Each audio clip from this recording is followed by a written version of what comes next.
दोस्तों, स्वागत है आपका मेरे फिर से एक नए वीडियो में। काफ़ी दिनों बाद मैं वीडियो शूट कर रहा हूँ। लगभग महीना भर हो चुका है मैं अपने चैनल पे वीडियो नहीं डाल पाया। कुछ प्रॉब्लम थी, कुछ काम था मुझे, बहुत सारा काम मेरे घर का। लेकिन इस बीच में बहुत सारी चीज़ें हुई इन 1 महीनों में। सबसे बड़ी-बड़ी अगर बात करूँ तो टाटा की, जो कहते हैं रतन टाटा, उनकी जो डेथ हुई। और उसके बाद जो है कि एक सलमान खान के बहुत करीबी बाबा सिद्दीकी की मर्डर के द्वारा हत्या हुई। तो ये चीज़ें हुई, बड़ी-बड़ी चीज़ें। और सबसे बड़ी चौंकाने वाली चीज़ जो बहराइच की घटना हुई है, जो दंगा भड़का है, वो उसकी अगर बात करूँ तो इस पे मैं वीडियो बनाने से अपने आप को रोक नहीं पाया। वीडियो मैं हर टॉपिक पे बनाता हूँ, लेकिन कुछ दिनों से मैं काफ़ी ज़्यादा परेशान हूँ और काफ़ी ज़्यादा थोड़ा-सा मुझे फैमिली में कुछ दिक्कतें हैं, कुछ परेशानियाँ हैं जिनको मैं सॉर्ट आउट करने के चक्कर में वीडियो नहीं शूट कर पा रहा हूँ। तो इसके बारे में बाद में आपसे बात करूँगा। और 2 चीज़ों जैसे 2 चीज़ों के बारे में भी मैं वीडियो बनाने वाला था, अपलोड भी करने वाला था, चाहे वो रतन टाटा हों या फिर बाबा सिद्दीकी। लेकिन इसी बीच बहराइच की घटना हुई और इस पे मैं अपने आप को वीडियो बनाने से नहीं रोक पाया। और सबसे बड़ी इसके पीछे वजह ये है कि मैंने बहुत सारे इंटरव्यूज़ देखे और बहुत सारी वीडियोज़ आ रही हैं, आप भी देख रहे होंगे। तमाम न्यूज़ एंकर की, तमाम रिपोर्टर्स की, तमाम लोगों की जो मुस्लिम समुदाय से आते हैं उनकी भी, हिंदू समुदाय से आते हैं उनकी भी। तो मुस्लिम समुदाय के बहुत सारे लोगों को शरण दे रखी है स्थानों पे। तो वहाँ पे लोगों के रिएक्शंस आ रहे हैं, बहुत बच्चे भी लिख रहे हैं, बहुत कह सकते हैं कि बुजुर्ग हैं, बूढ़े हैं, सारे लोग रो रहे हैं। एक दहशत का माहौल है। आप कह सकते हैं कि आप पूरे लाइफ में वहाँ के लोगों ने ऐसा नज़ारा नहीं देखा था, ऐसी घटना नहीं हुई थी। सिर्फ़ कुछ लोगों की गलती की वजह से पूरे समाज को, एक कह सकते हैं कि एक क्षेत्र विशेष के लोगों को काफ़ी ज़्यादा उन दिक्कतों का सामना करना पड़ जाता है। और बेगुनाह लोग काफ़ी उसमें मारे जाते हैं, ज़ख्मी होते हैं या उनके सामान जलते हैं, उनके खाने-पीने की चीज़ें जलती हैं। मैंने बहुत सारे इंटरव्यू सुने। एक मैं आपको दिखाऊँगा वो बाद में।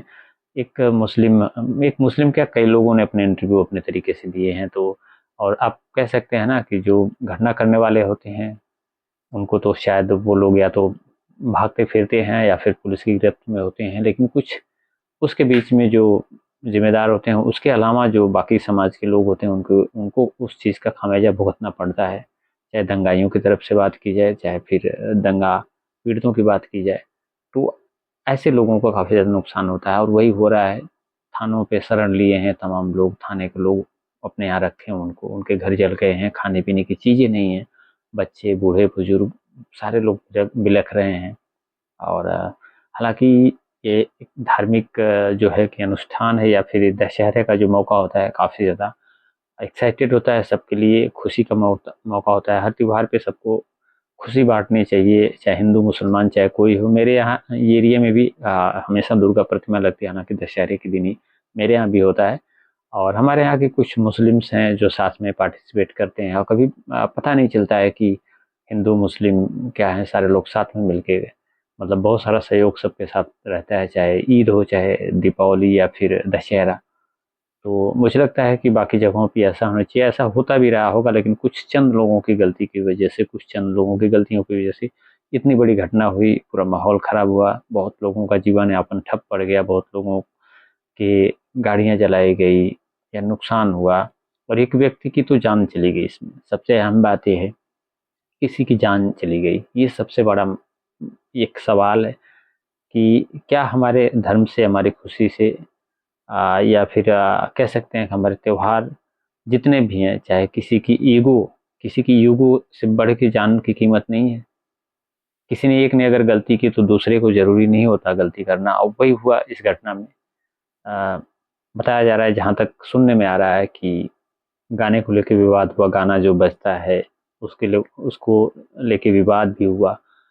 लेकिन एक तरीके से कहीं न कहीं जिस तरीके से वीडियो आ रही है, जैसे एक लड़का छत पे चढ़ा, झंडा लगाया, दूसरे समुदाय का झंडा गिराया, उसके बाद झंडा लहराया, लगाया, तो उससे कहीं न कहीं ये होता है कि काफ़ी, ऐसा नहीं कि अकेला कोई ऐसा करता है, काफ़ी लोग उसको सपोर्ट किए होंगे, ऐसा करने के लिए उत्साहित किए होंगे, तो ऐसा किया होगा।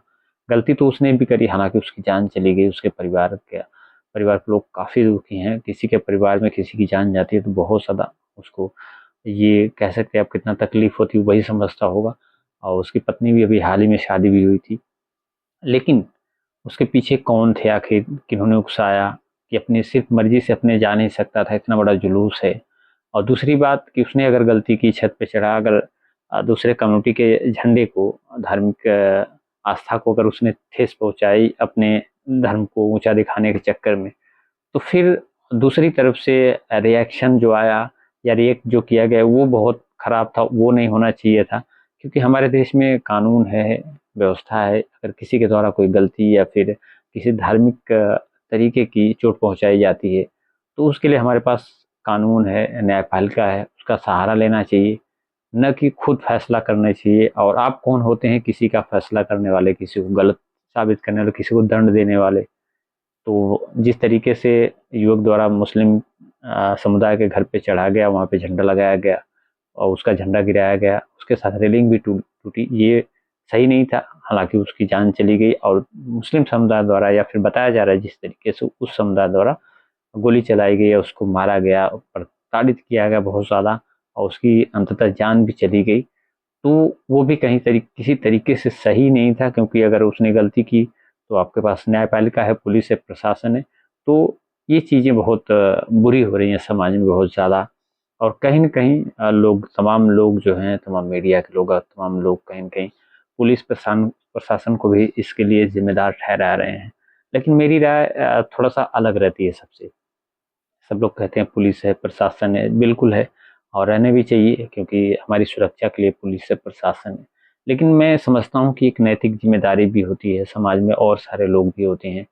चंद मुट्ठी भर पुलिस है और हर वक़्त पे कब कौन क्या कर देगा, किसकी क्या प्लानिंग है, कौन किसको गोली मार देगा, कौन किसको क्या कर देगा, ऐसी जानकारी मुझे नहीं लगता कि पुलिस को होगी, या पुलिस को ऐसा नहीं लगा होगा कि इतना बड़ा हादसा हो जाएगा। क्योंकि आए दिन तमाम जगहों पे मूर्ति विसर्जन का कार्यक्रम तमाम जगहों पे हो रहा है, इसी तरीके से धूम-धड़ाके से गाजे बाजे के साथ हो भी रहा है। तमाम मुस्लिम कम्युनिटीज़ से रास्ता होके जाता है, तो कोई दिक्कत नहीं आती है। तो वही चल रहा था, वही होता भी है। और हर किसी भी त्योहार में, किसी भी धार्मिक अनुष्ठान में, किसी भी यात्रा में किसी को ये पहले से नहीं पता होता कि कौन क्या करने वाला है। वो अचानक से चीज़ें होती हैं और कंट्रोल से बाहर हो जाती हैं चीज़ें, जब तक समझ में आती हैं तब तक देर हो जाती है। मुझे लगता है ऐसा ही कुछ हुआ।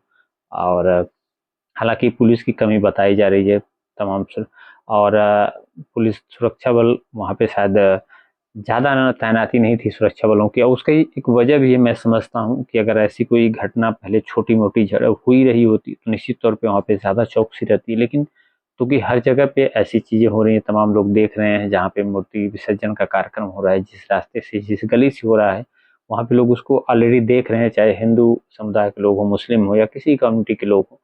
तो तमाम लोगों द्वारा उनको देखा जाता है, भीड़ लगती ही लगती है, रास्ते पे हो या फिर घर परिवार या फिर मोहल्ले में हो। तो ये चीज़ें चल ही रही हैं समाज में, तो इस पे बहुत ज़्यादा मुझे नहीं लगता कि सीरियसली या फिर पुलिस प्रशासन लिया, उनको अंदेशा ही नहीं रहा होगा कितना बड़ा हादसा हो जाएगा। तो मुझे लगता है कि चीज़ें नहीं होनी चाहिए समाज में, अपने-अपने तरीके से सबको बचाव करना चाहिए था।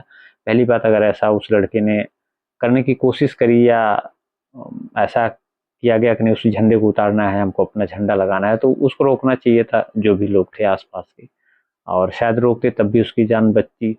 और अगर उसने लगा दिया जाके झंडा गिरा के अपने कम्युनिटी का, तो मुझे लगता है कि सामने वाले को, उधर के लोगों को रिएक्ट तुरंत नहीं करना चाहिए था, इसकी एफआईआर करनी चाहिए थी, पुलिस का सहारा लेना चाहिए था, न्यायपालिका पे भरोसा करना चाहिए था, और उसके बाद उसको उसका दंड मिलता, तब भी उसकी जान नहीं जाती और न तो इतने घर बर्बाद होते, न तो इतनी ज़्यादा आगजनी होती। जो बेगुनाहों के घर जल रहे हैं, उनकी गाड़ियाँ जल रही हैं, उनके खाने-पीने के सामान जल गए, खेत में जाके शरण लेनी पड़ी, सारे महिला, पुरुष, बच्चे तक खेत में जाके छुप गए अपनी जान बचाने के लिए। एक-एक लोग अपने दर्द की कहानी बता रहे हैं। काफ़ी दहशतमय माहौल, अभी तक कुछ भी हो सकता है किसी को, और खाने-पीने के लाले पड़े हैं। कई लोग भूखों मर रहे हैं, ये सोच लीजिए, ऐसा माहौल हो गया है, सब कुछ खराब हो गया पूरा।